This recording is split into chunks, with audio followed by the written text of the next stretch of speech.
الحمد للہ العزیز القہار والصلاة والسلام علی النبی المختار وعلی آلہ الاطہار واصحابہ الاخیار اما بعد فاعوذ باللہ من الشیطان الرجیم بسم اللہ الرحمن الرحیم الا ان اولیاء اللہ لا خوف علیہم ولا هم يحزنون الذین آمنوا وکانوا یتقون لهم البشری فی الحیاۃ الدنیا وفی الآخرہ لا تبدیل لکلمات اللہ ذلک هو الفوز العظیم۔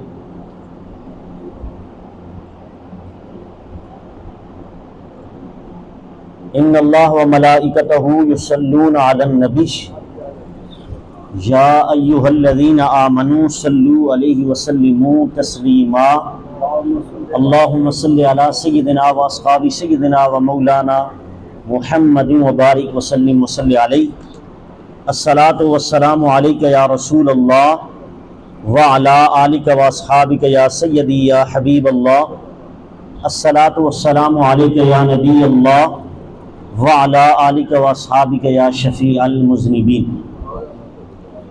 اللہ تبارک و تعالی جل جلالہ وعم نوالہ واعظم شانہ واتم برہانہ کی حمد و ثنا اور حضور سرور کائنات مفخر موجودات زینت بزم کائنات غم گسار زماں سید سروراں حامی بے کساں راعت العاشقین مراد المشتاقین جناب محمد رسول اللہ صلی اللہ علیہ وسلم کے دربار گہر میں ہدیہ درود و سلام عرض کرنے کے بعد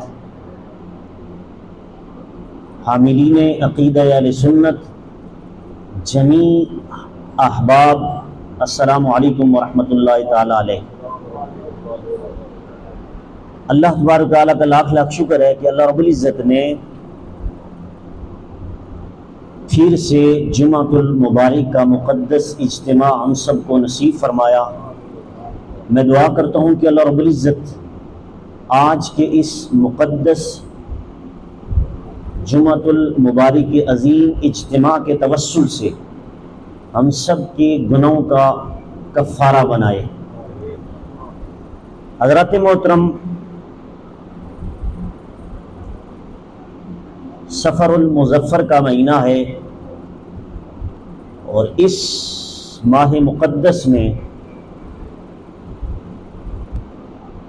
بڑے بڑے اولیاء اللہ کے اوراس منعقد کیے جاتے ہیں۔ یہ مہینہ ان کے وصال سے ریلیٹڈ ہے، اس لیے اس مہینے کے حوالے سے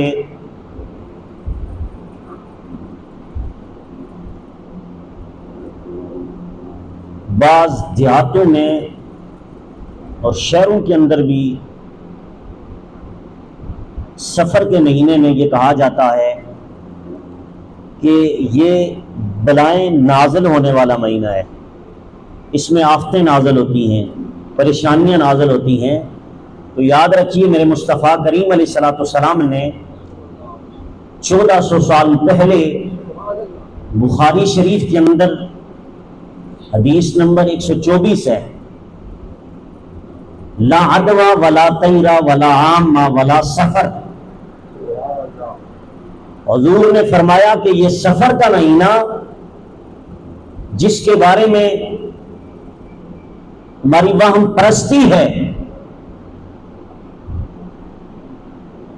کہ اس دور میں بھی عرب کے ہاں یہ چیز سوچی جاتی تھی زمانے جاہلیت میں کہ اس سفر کے مہینے میں نوستیں نازل ہوتی ہیں، پریشانیاں اترتی ہیں۔ تو میرے مصطفیٰ کریم نے فرمایا ولا سفر، کوئی اس میں نوست نہیں ہے، یہ برکت والا مہینہ ہے۔ اور اس پر کئی تفصیلات درکار ہیں۔ لا عدوى کہ کسی کی بیماری کسی کو لگ جائے، فرمایا کسی کی بیماری ایپیڈیمک نہیں ہوتی، یہ ہمارے ہاں کنسپٹ، یہ جو وائرس وغیرہ آیا تھا، ایک تو ڈنگی وائرس ہے اور طرح طرح کے کرونا وائرس آیا تھا، تو 1400 سال پہلے میرے نبی نے فرمایا تم یہ سمجھتے ہو کہ یہ بیماری ایک سے دوسرے کو لگ جاتی ہے؟ کہا نہیں، جو پہلے کو لگی وہ کس سے آئی؟ اللہ کی طرف سے آئی۔ میرے مصطفیٰ کریم نے فرمایا سنو، یہ کسی سے کسی کو بیماری کا لگ جانا یہ تمہارا عقیدہ ہے، وگرنہ میرے مصطفیٰ کریم نے فرمایا یہ عقیدہ تمہارا باطل ہے کہ کسی سے کسی کو بیماری لگ جائے۔ تو اس اعتبار سے بڑے بڑے علماء نے تحقیقات پیش کی ہے، کورونا کے دوران بڑے بڑے مفکرین نے اس پر خطابات کیے کہ لا عدوہ، کوئی بیماری ایپیڈیمک نہیں ہوتی، کسی کو لگتی نہیں ہے۔ تو اس اعتبار سے یہ سفر کا مہینہ، اس میں اولیاء اللہ کے اوراس ہوئے، اور اس میں یقیناً علماء اور خطباء اولیاء اللہ کے فضائل کے حوالے سے، مناقب کے حوالے سے اور ان کی تعلیمات کے حوالے سے، ان کی سیرت کے حوالے سے بیانات کرتے ہیں۔ تو اس اعتبار سے چند باتیں آپ احباب کے سامنے اس امید کے ساتھ بیان کروں گا کہ اللہ رب العزت مجھے حق بیان کرنے کی توفیق عطا فرمائے۔ جمعے کا مقدس دن ہے، بخاری شریف کی حدیث نمبر 925 ہے، حدیث نمبر 925 ہے، یہ انٹرنیشنل نمبرنگ کے مطابق حدیث کا نمبر پیش کیا۔ میرے مصطفیٰ کریم نے فرمایا جمعے کے دن جو سب سے پہلے مسجد میں آتا ہے اللہ پاک اسے ایک اونٹ قربان کرنے کا ثواب عطا فرما دیتا ہے۔ ایک اونٹ رب کی بارگاہ میں قربان کرنے کا، صدقہ کرنے کا ثواب عطا فرماتا ہے۔ اور فرمایا جو اس کے بعد آتا ہے، جو اس کے بعد آتا ہے اللہ رب العزت اسے ایک گائے صدقہ کرنے کا ثواب عطا فرماتا ہے۔ اور پھر میرے مصطفیٰ کریم نے فرمایا جو اس کے بعد آتا ہے تیسرے نمبر پر، جمعے کے دن واعظ و نصیحت سننے کے لیے جمعے کی اذان کے بعد مسجد میں آ جاتا ہے اور خطیب صاحب کا خطبہ سنتا ہے، واعظ و نصیحت ہوتی ہے، میرے مصطفیٰ کریم نے فرمایا تیسرے بندے کو ایک گائے قربان کرنے کا ثواب عطا کر دیا جاتا ہے۔ پھر اس کے بعد چوتھے نمبر پر جو بندہ آتا ہے، جتنا لیٹ آتا ہے اس کے ثواب میں اتنی کمی کر دی جاتی ہے۔ میرے مصطفیٰ کریم نے فرمایا، بخاری حدیث نمبر 925 ہے، میرے مصطفیٰ کریم نے فرمایا جو اس سے بھی لیٹ آتا ہے اس کو ایک مینڈا قربان کرنے کا ثواب عطا فرماتا ہے۔ اور پھر آگے جا کر میرے مصطفیٰ کریم نے فرمایا پانچواں وہ بندہ جو چاروں کے بعد آیا اللہ پاک اسے کتنا ثواب عطا فرماتا ہے؟ تو میرے مصطفیٰ کریم نے فرمایا اسے ایک مرغ رب کی بارگاہ میں قربان کرنے کا ثواب عطا کر دیا جاتا ہے، ایک مرغ۔ اب یہ آپ پر ڈیپینڈ کرتا ہے کون اونٹ قربان کرنے کا ثواب لیتا ہے، کون گائے قربان کرنے کا ثواب لیتا ہے، اور کون مینڈا ذبح کرنے کا ثواب، کون گائے قربان کرنے کا ثواب۔ حضرات محترم پھر اس سے اگلی بات سنیے، میرے مصطفیٰ کریم نے فرمایا یہاں تک کہ سب سے آخر میں آنے والے کو اسے بھی میرا رب ثواب عطا فرماتا ہے، مگر کتنا؟ فرمایا ایک انڈا قربان کرنے کا ثواب اسے بھی دے دیا جاتا۔ حضرات محترم اللہ رب العزت سے دعا ہے کہ اللہ رب العزت ہمیں جمعے کے دن مسجد میں جلد از جلد آنے کی توفیق نصیب فرمائے۔ جتنا بھی آپ جلدی آئیں گے اتنا اللہ رب العزت آپ کو زیادہ ثواب عطا فرمائے گا۔ اور ایک اور حدیث ہے میرے مصطفیٰ کریم نے فرمایا یوم الجمعۃ حج الفقراء والمساکین، فرمایا لوگوں جمعے کا دن مسکینوں اور غریبوں کا حج ہے۔ جو مسکین اور غریب لوگ ہیں انہیں اللہ رب العزت حج کا ثواب عطا فرماتا ہے۔ اور پھر یہ تو مسجد ہوئی، رب نے فرمایا میں ثواب تمہیں ایک حج کا مصطفیٰ کے ذریعے سے عطا کروں گا۔ جمعے کے دن غریبوں اور فقیروں کے لیے یہ میرے مصطفیٰ کریم کی امت کے ساتھ مہربانی کا جو تصور ہے یہ قرآن نے بھی ہمیں دیا اور حدیث نے بھی ہمیں دیا۔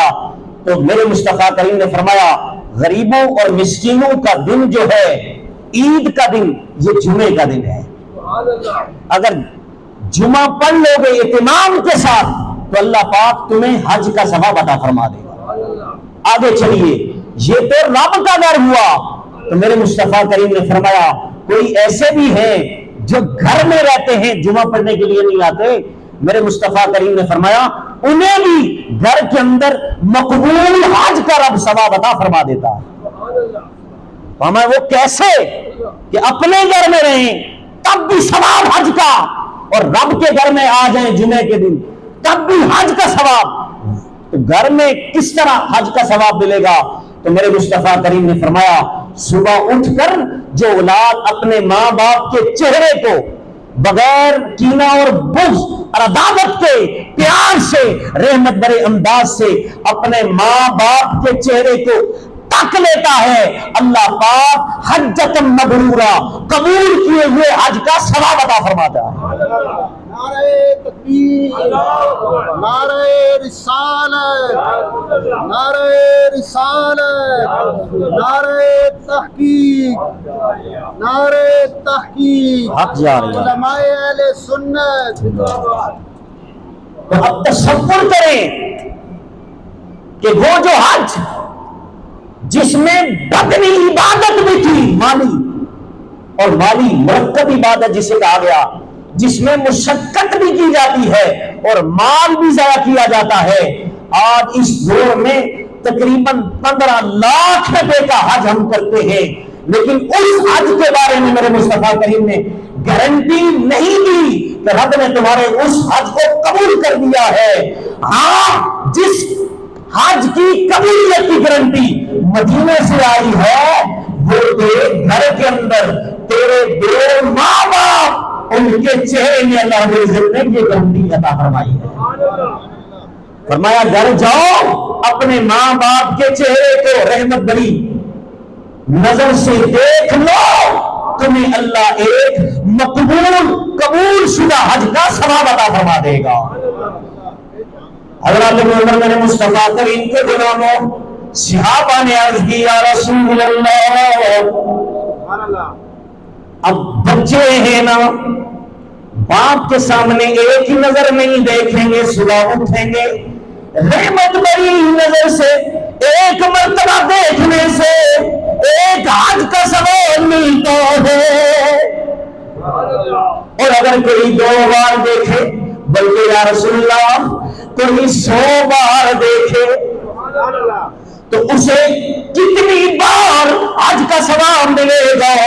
تو میرے مصطفیٰ کریم نے فرمایا اللہ کے ہاں ثواب کی کیا کمی ہے، وہ بڑا رحیم ہے، بڑا فضل والا ہے، بڑا کریم ہے۔ اگر بچوں نے باپ کے چہرے کو، ماں کے چہرے کو ایک بار دیکھا، ایک حج کا ثواب عطا کر دیا جاتا ہے، اگر بچوں نے اپنے ماں باپ کے چہرے کو 100 بار دیکھا، اللہ پاک حجۃ مبرورہ 100 قبول کیے ہوئے حج کا ثواب عطا فرمائے گا۔ کتنے حج؟ کتنے خوش قسمت ہیں وہ لوگ جن کے ماں باپ زندہ ہیں۔ فرمایا جب یہ دو ماں باپ گھر میں زندہ ہوتے ہیں، یہ جنت کے 2 دروازے سبحان اللہ. ویسے حدیث کے اندر جنت کا مین گیٹ، مین دروازہ باپ کو میرے مصطفیٰ کریم نے قرار دیا. ہر بندے کی طلب ہوتی ہے مین گیٹ سے اندر جنت میں داخل ہو جاؤں. فرمایا اوسط ابواب الجنہ، یہ جو تیرا باپ ہے یہ جنت کا سینٹر گیٹ ہے. اور دوسری حدیث میں ماں باپ کو جنتی دو دروازے قرار دیا ہے، اور یہ دو دروازے کھلے رہتے ہیں جب ماں باپ زندہ ہوتے ہیں. اور رب کی طرف سے یہ حدیث میرے مصطفیٰ کریم نے بیان فرمائی، وہ دو دروازوں سے جب ماں باپ زندہ ہوتے ہیں آواز آتی ہے داخل ہو جاؤ، داخل ہو جاؤ. دروازوں سے آواز آتی ہے داخل ہو جاؤ. جب دونوں ماں باپ میں سے ایک فوت ہو جاتا ہے دروازہ بند، پھر ایک دروازے سے آواز آتی رہتی ہے اس دروازے سے جنت میں داخل ہو جاؤ. تو یاد رکھیے سب سے بڑا پیر، سب سے بڑا مرشد ماں باپ ہے. اب ہم بڑے بڑے پیروں کے پیچھے لگ جائیں اور ان پہ جا کے درباروں پہ دست بوسی کریں اور جھاڑو دیں اور گھر میں بوڑھے ماں باپ موجود ہوں، اللہ فرماتا ہے سب سے بڑے مرشد تیرے ماں باپ ہیں. اگر ان کی خدمت کر لے گا تو جنت میں تیرا ٹکٹ اعلان کر دیا جائے گا. حضرات محترم، اللہ رب العزت نے ان کو یہ مقام عطا کیا کہ انہیں مقام ولایت پہ فائز کر دیا ہے. اور یاد رکھیے اللہ رب العزت نے اپنی صفت میں ان ماں باپ کو شامل کر دیا. کیسے؟ قرآن کے اندر سورہ فاتحہ کی آیت نمبر 1 ہے. آیت نمبر، میرا رب فرماتا ہے الحمدللہ رب العالمین. سبحان اللہ. تمام تعریفیں اس رب کے لیے جو عالمین کا رب ہے. رب ہے، کیا ہے؟ رب ہے. اب رب کے علاوہ کسی کو ہم رب نہیں کہہ سکتے کیونکہ یہ اللہ کی شان ہے. لیکن آپ حیران ہوں گے یہ رب کی صفت میرے رب نے ماں باپ کو بھی عطا فرما دی ہے. قرآن سورہ بنی اسرائیل سورہ اسرا کی آیت نمبر 24 نمبر آیت. کتنی نمبر آیت؟ قرآن کہتا ہے رب ارحمہما کما ربیانی صغیرا. جس طرح اس رب نے تجھ پر رحم کیا، کما ربیانی، جس طرح ان دونوں ربوں نے، رب واحد، رب یعنی تسنیہ، ماں اور باپ دونوں کو میرا رب رب کہہ رہا ہے. کیا کہہ رہا ہے؟ رب کہہ رہا ہے. اب قرآن کی آیت ہے، رب نے اپنے آپ کو بھی قرآن کے اندر سورہ فاتحہ کی آیت نمبر 1 میں اپنی شان بیان کرتے ہوئے فرمایا میں بھی عالمین کا رب ہوں لیکن عالمین کا رب ہوں.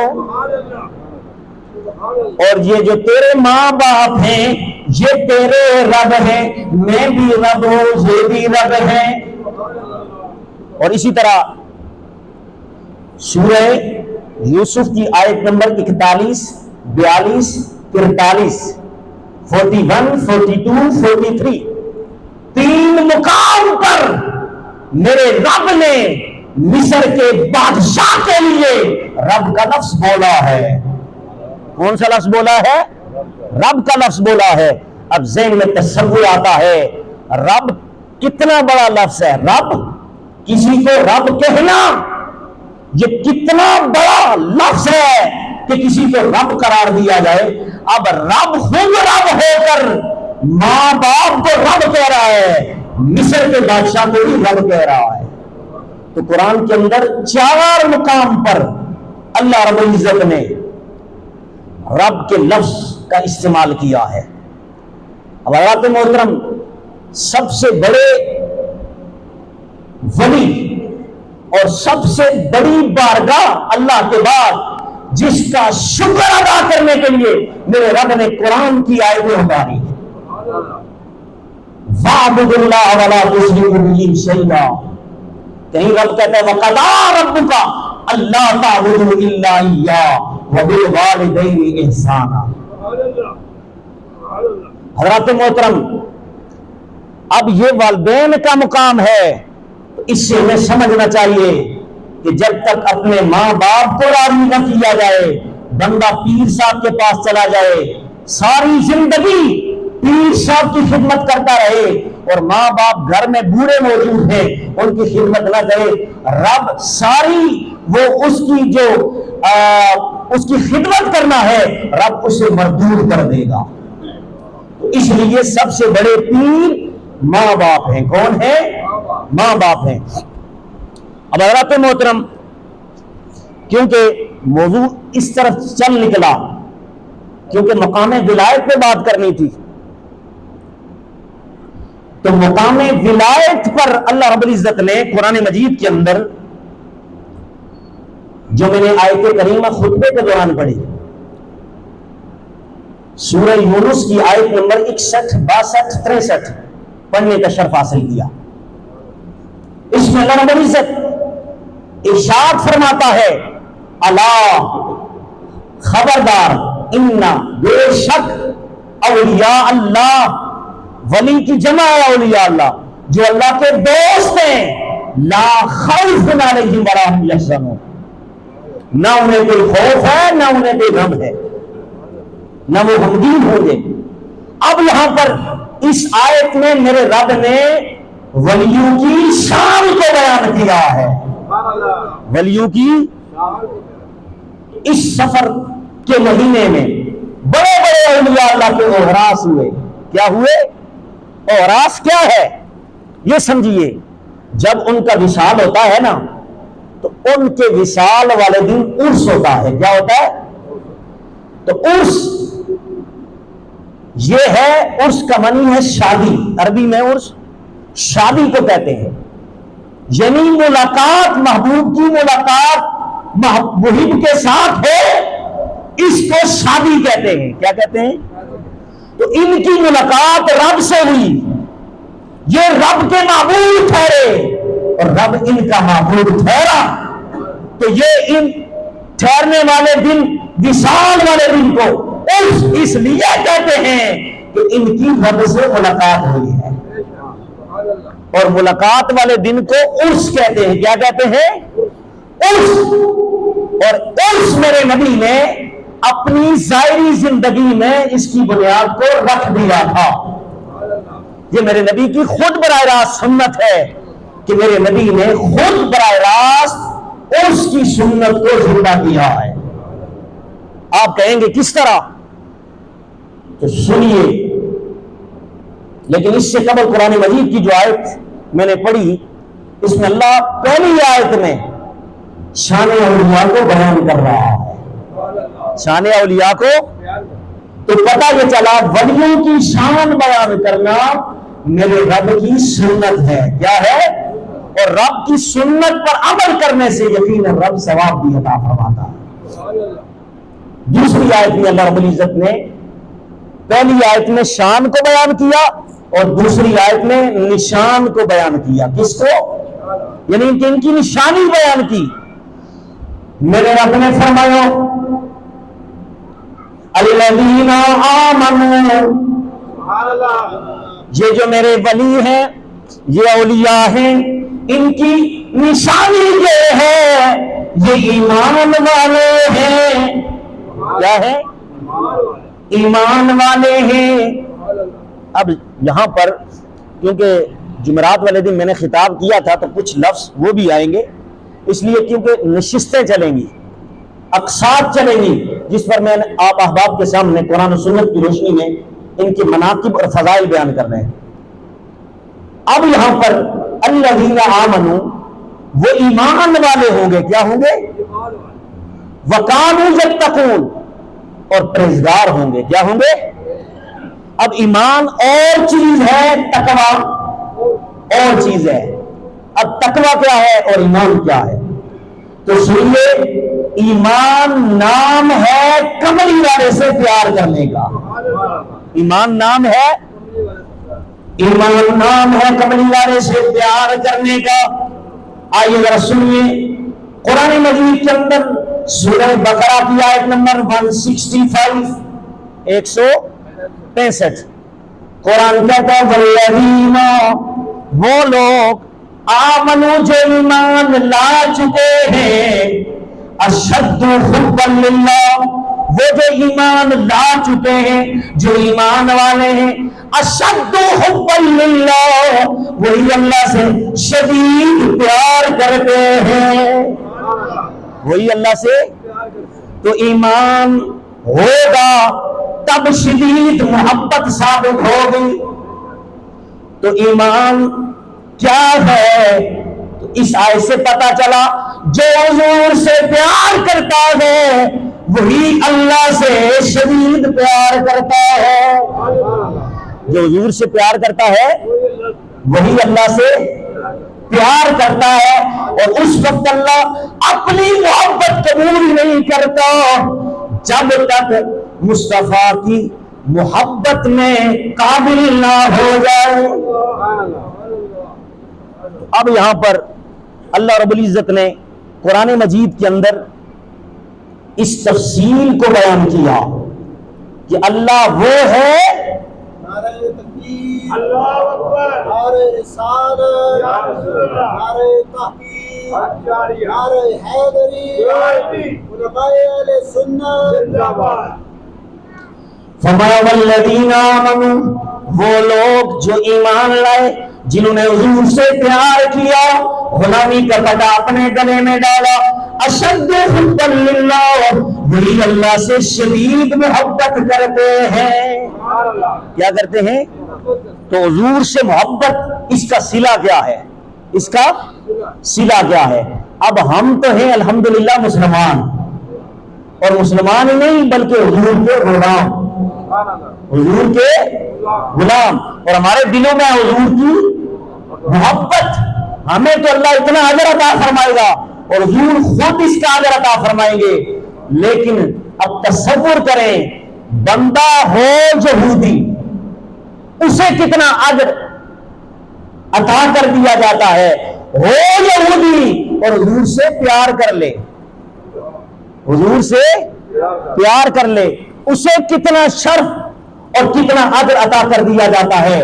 تو بخاری شریف کے اندر حدیث نمبر 1620 ہے، میرے مصطفیٰ کریم کے غلاموں سنو، ایک یہودی بچہ تھا، یہودی، نام اس کا تھا عبد القدوس۔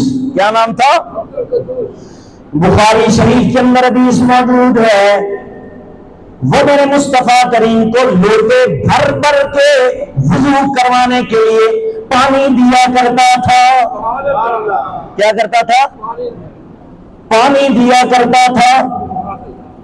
اب یہ جو کسی کی خدمت ہوتی ہے نا بزرگوں کی، یہ بعض اوقات کام آ جاتی ہے، بعض اوقات کام آ جاتی ہے۔ اب یہودی بچہ تھا، لوٹے بھر بھر کے وضو کے لیے میرے مصطفیٰ کریم کو دیتا تھا، اور میرے مصطفیٰ کریم یہودی کے بچے کے ہاتھ کا جو پانی بھرا ہوتا تھا اس سے وضو کرتے تھے۔ کیا کرتے تھے؟ وضو کرتے تھے۔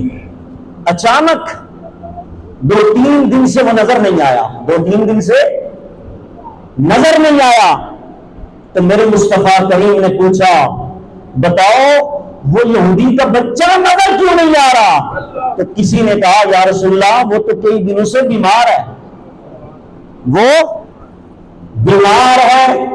اب بخاری شریف کے اندر جلد 1 صفحہ 48 پر حدیث موجود ہے مسلمان کے مسلمان پر 5 حق ہیں، مسلمان کے مسلمان پر کیا؟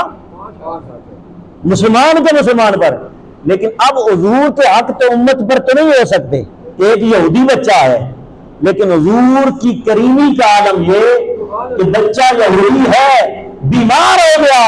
میرے مصطفیٰ کریم نے فرمایا مسلمانوں کے 5 مسلمان پر جو حق ہیں ان میں ایک حج یہ ہے وَإِجَابَةُ الدَّعْوَةِ وَتَشْمِيتُ الْعَاطِشِ.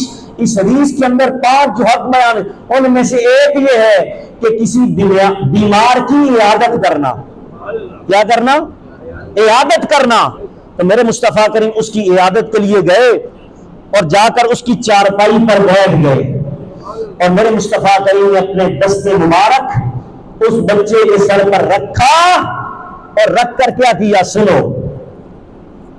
رکھ کر میرے مصطفیٰ کریم نے فرمایا اے یہودی بچے تو میرا کلمہ پڑھ لے. کیا کر لے؟ اب وہ بچہ ایک نظر حضور کی طرف دیکھ رہا ہے، ایک نظر باپ کی طرف دیکھ رہا ہے. باپ اس کا یہودی، وہ خود بھی یہودی. کیا ہوا؟ باپ سے کہنے لگا ابا جی کیا کروں، حضور اپنا کلمہ پڑھا رہے ہیں. باپ کہنے لگا ابو القاسم جناب محمد رسول اللہ بیٹا جو تجھے کہتے ہیں وہ کر لو، جو تجھے حکم فرماتے ہیں وہ کر لو. یہودی بچے نے اسی وقت کلمہ پڑھ لیا. کیا کر لیا؟ کلمہ پڑھ لیا. جو حدیث کے اندر لفظ موجود ہے، جو میرے مصطفیٰ کریم اسے کلمہ پڑھا کر اب وہ صحابی ہو گیا. بچہ کیا ہو گیا؟ وہ عاشق پہلے بھی تھا، اب اس کے عشق میں اضافہ ہو گیا. اب مسلمان ہو کے عاشق ہے نا. پہلے یہودی تھا لیکن حضور کا عاشق تھا. جب حضور گھر سے باہر نکلے اسی وقت اس کا انتقال ہو گیا. گویا بڑے بڑے علماء فرماتے ہیں اہل ارشاد اے بچے ہم تیرے نصیب پہ قربان جائیں. کیسا خوش نصیب بچہ تھا یار جس کو حضور نے خود کلمہ پڑھایا. اب حضور جو ہی باہر نکلے تو اس کا انتقال ہو گیا. گویا جبریل اسرائیل پہلے سے موت کا فرشتہ بیٹھا تھا، پہلے سے بیٹھا تھا کہ حضور اسے کلمہ پڑھائیں، جہنم سے اسے بچائیں، کیونکہ یہ حضور کا عاشق ہے. اور حضور سے جو عشق کر لے اگر یہودی ہو اسے بھی حضور جہنم میں نہیں جانے دیتے. اب کیا ہوا؟ حدیث پاک کے اندر آتا ہے کہ میرے مصطفیٰ کریم علیہ الصلوۃ والسلام نے جو ہی کلمہ پڑھایا باہر نکلے بچے کا انتقال ہو گیا، سیدھا جنت میں چلا گیا. تو تصور کریں یہ ہے عشق مصطفیٰ، یہ ہے محبت رسول کہ جس نے بھی حضور سے محبت کی اللہ پاک نے اسے مقام سے نواز دیا ہے، شان سے نواز دیا ہے، عظمت سے نواز دیا ہے. تو اللہ رب العزت کی بارگاہ میں دعا ہے کہ اللہ پاک ہم سب کو سچا عشق مصطفیٰ عطا فرمائے. یاد رکھیے یہ جتنے بھی اولیاء اللہ ہیں یہ پہلے حضور کی غلامی کا پٹا اپنے گلے میں ڈالتے ہیں تب اللہ پاک انہیں یہ مقام عطا فرماتا ہے. تو رب نشانی بیان کرتا ہے الذین آمنوا، یہ جتنے بھی ولی ہیں ان کی نشانی ہے کہ یہ اللہ سے پیار کرتے ہیں اور اللہ کے نبی سے پیار کرتے ہیں. اللہ سے بھی پیار اور اللہ کے نبی سے بھی پیار. وَقَالُوا يَتَّقُونَ، بعد میں یہ نمازیں پڑھتے ہیں، بعد میں یہ اعمال کرتے ہیں. تو اس لیے یاد رکھیے ایمان پہلے ہے عمل بعد میں ہے. ایمان پہلے ہے عمل بعد میں ہے. اگر ایمان ٹھیک ہے، ایمان نام ہے کملی والے سے پیار کرنے کا، ایمان صحیح سلامت ہے، عمل بھی رب کی بارگاہ میں مقبول ہوں گے. اللہ رب العزت کی بارگاہ میں دعا ہے کہ اللہ پاک ہم سب کو ولیوں کا ساتھ نصیب فرمائے اور ان کی محبت نصیب فرمائے. انشاءاللہ نیکسٹ جمعہ المبارک اسی کو دوسرے ٹاپک پر لے کر آؤں گا. اللہ رب العزت ہم سب کو عمل کرنے کی توفیق عطا فرمائے. وآخر دعوانا الحمدللہ رب العالمین.